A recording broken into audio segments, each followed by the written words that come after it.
இன்றைக்கி நம்ம பார்க்க போகிறது தம் பிரியாணி. இதுக்கு தேவையான பொருள் என்னென்னங்கிறத பார்த்துடலாமா? பட்டை, 3 லவங்கம், ஒரு அன்னாச்சிப்பூ, 2 ஏலக்காவை நல்லா தட்டி எடுத்துருக்கிறேன். அப்போ தான் அது வந்து சுவை கொடுக்கக்கூடியது. ஒரு பச்சை மிளகா, முந்திரி, பிரிஞ்சி இலை, அவ்வளோதான். வெங்காயம் 2 வெங்காயம், 2 தக்காளி, நல்லா பழுத்த தக்காளி எடுத்துக்கோங்க. கொத்தமல்லி, புதினா ஒரு கைப்பிடி அளவு. இப்போது நம்ம தம் பிரியாணி செய்யலாம். முதல்ல ஒரு 2 ஸ்பூன் அளவுக்கு நல்லெண்ணெய் விட்டுக்கலாம். இதோட சிறிதளவு நெய்யும் சேர்த்துக்கலாம்.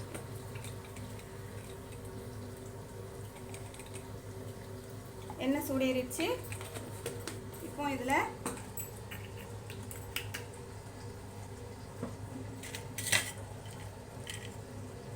பட்டை, இதை அடுப்பு வந்து நம்ம சிம்லே வச்சுக்கலாம். பட்டை, லவங்கம், அன்னாச்சிப்பூ, பிரிஞ்சி இலை, முந்திரி, பச்சை மிளகா, ஏலக்காய் எல்லாத்தையும் போட்டு ஒரு கிளறிடலாம்.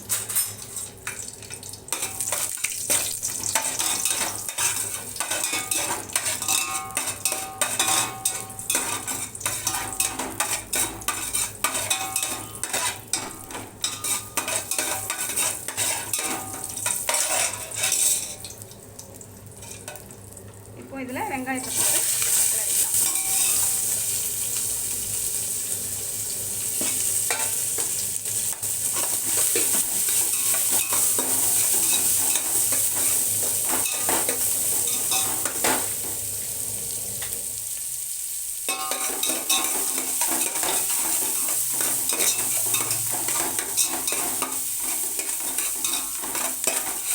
வெங்காயம் நல்லா வதங்கணும். அப்போ தான் வந்து தம் பிரியாணி ரொம்ப டேஸ்ட்டாக இருக்கும்.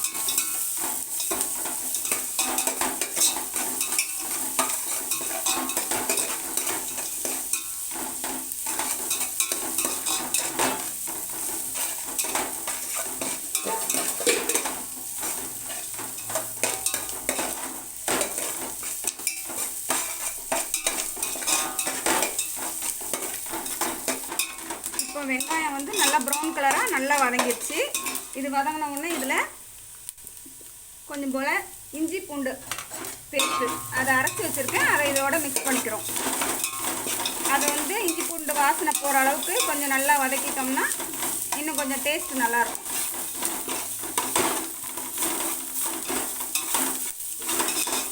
இப்போ இதில் வந்து தக்காளி, கொத்தமல்லி, புதினா சேர்த்து நல்லா வதக்கி விட்டுக்கலாம்.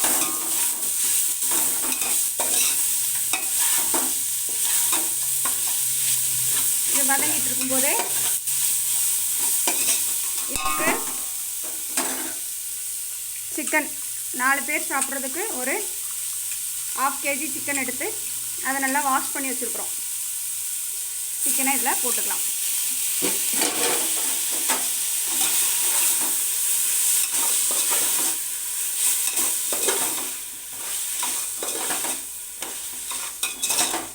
இந்த ஸ்டேஜில் இதில் கொஞ்சம் உப்பு போட்டுக்கலாம்.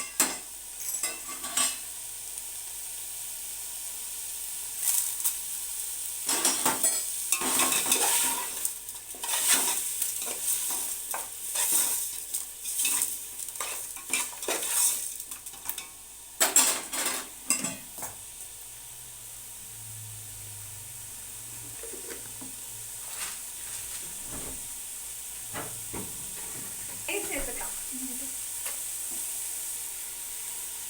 சிறிதளவு தயிர் சேர்த்துக்கலாம். சேர்த்து நல்லா கிளறி விடலாம்.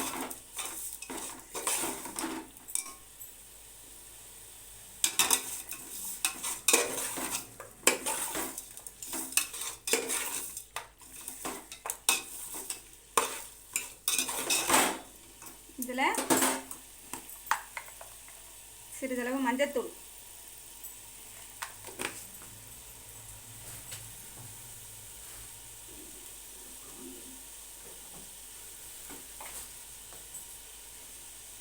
கொஞ்சமாக தனி மிளகாத்தூள்,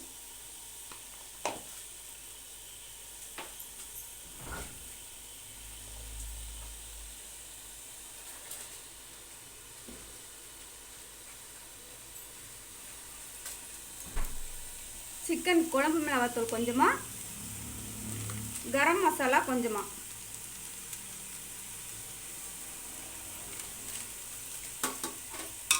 அவ்வளோதாங்க. நல்லா வதக்கி விட்டுறலாம். தக்காளி நல்லா வெந்திருக்கணும். அப்போ தான் நமக்கு நல்லா ஒரு ஃப்ளேவராக கொடுக்கணும்.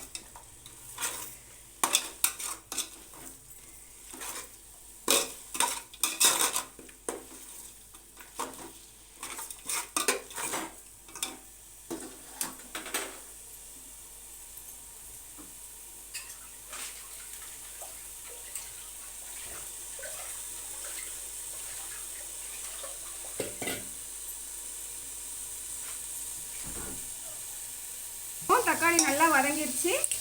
இதில் பாஸ்மதி ரைஸ் எடுத்துருக்கிறேன். 2 டம்ளர் பாஸ்மதி ரைஸ் எடுத்துருக்கிறேன். அதையும் சேர்த்து நல்லா கிளறி விட்டுருக்கலாம்.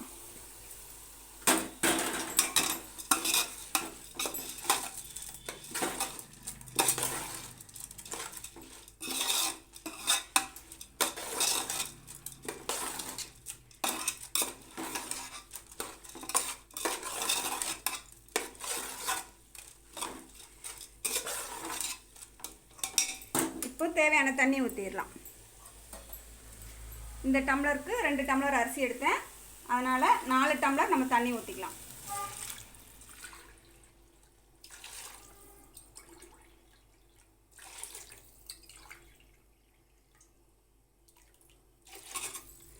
ஊற்றியாச்சு.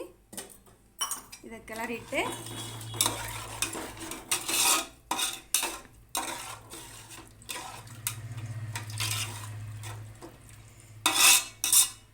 வந்து கரெக்டாக இருக்கா அப்படிங்கிறத இந்த ஸ்டேஜில் நம்ம பார்த்துக்கலாம்.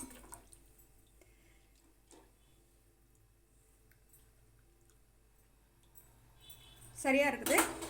இப்போ இதை கொஞ்சம் நேரம் மூடி வச்சிடலாம்.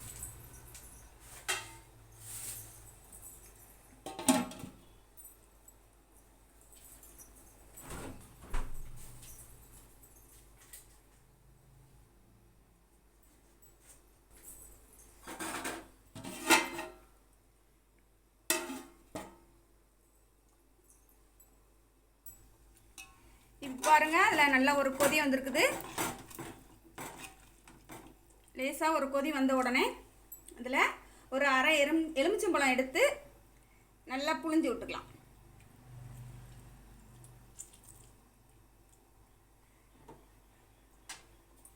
புழிஞ்சிட்டு நல்லா ஒரு கிளறு. அவ்வளோதாங்க.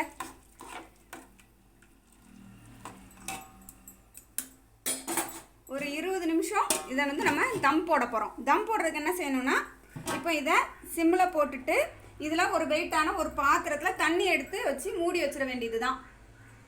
சுவையான தம் பிரியாணி ரெடி ஆயிரும். 20 மினிட்ஸ் ஆயிடுச்சுங்க.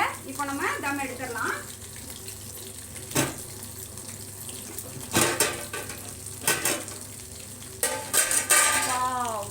சூப்பராக தம் பிரியாணி ரெடி ஆயிடுச்சு. இதை அப்படியே நம்ம ஒரு கிளறி விட்டுலாமா? வாவ், பொழுன்னு எவ்வளோ அழகா செம்மையா சூப்பராக வந்துருக்குது பாருங்க. அவ்வளோதாங்க, சூப்பரான தம் பிரியாணி ரெடி ஆயிடுச்சு. இப்போ இதை நம்ம சாப்பிடலாம். டேஸ்ட் பார்க்கலாமா?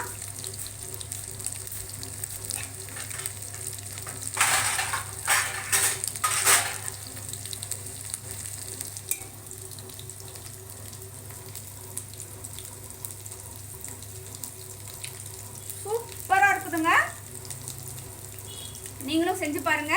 உங்களுக்கு இந்த பிரியாணி பிடிச்சிருந்துச்சுன்னா லைக் பண்ணுங்க, ஷேர் பண்ணுங்க, கமெண்ட் பண்ணுங்க. அதோட சேர்த்து சப்ஸ்கிரைபும் பண்ணுங்க. தேங்க்யூ.